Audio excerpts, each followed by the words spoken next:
स्वातंत्र्यानंतर पहिल्यांदाच देशात जातनिहाय जनगणना होणार। मोदी सरकारचा मास्टर स्ट्रोक तर जातनिहाय जनगणनेच्या तारखा कधी जाहीर करणार, राहुल गांधींचा सवाल। भारत पाकिस्तानात घुसून हल्ला करण्याच्या तयारीत, पंतप्रधान मोदींचं भारतीय सैन्य दलांना पूर्ण स्वातंत्र्य तर राजधानी दिल्लीत महत्त्वाच्या बैठकींचा सिलसिला।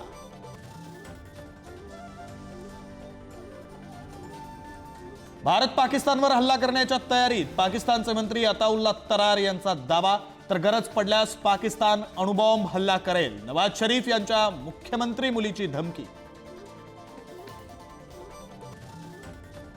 काश्मीर खोऱ्यात पाकिस्तानच्या कुरापती सुरूच, नौशेरा, सुंदरबनी, अखनूर, बारामुल्ला आणि कुपवाडामध्ये गोळीबार, सलग 6व्या दिवशी शस्त्रसंधीचं उल्लंघन।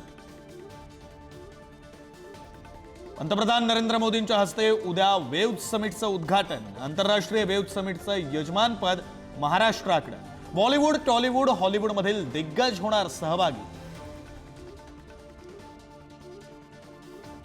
2025-26च्या साखर हंगामासाठी ऊसाचा FRP ठरला।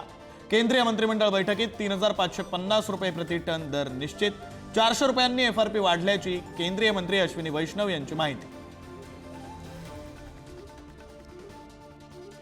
जितेंद्र आव्हाडांच्या संकल्पनेतून उभारलं प्रति तुळजाभवानी मंदिर, उपमुख्यमंत्री एकनाथ शिंदेंनी घेतलं देवीचं दर्शन, जितेंद्र आव्हाडांकडून शिंदेंचं स्वागत।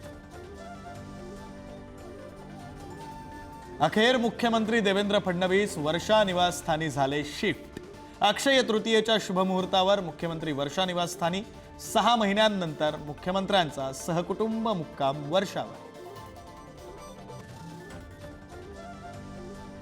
देवेन भारती मुंबईचे नवे पोलीस आयुक्त, विवेक फणसाळकर यांच्याकडून स्वीकारली मुंबई आयुक्त पदाची सूत्र। ऑगस्टमध्ये महासंचालकपदी बढती होणार, 2028 मध्ये निवृत्त होणार देवेन भारती।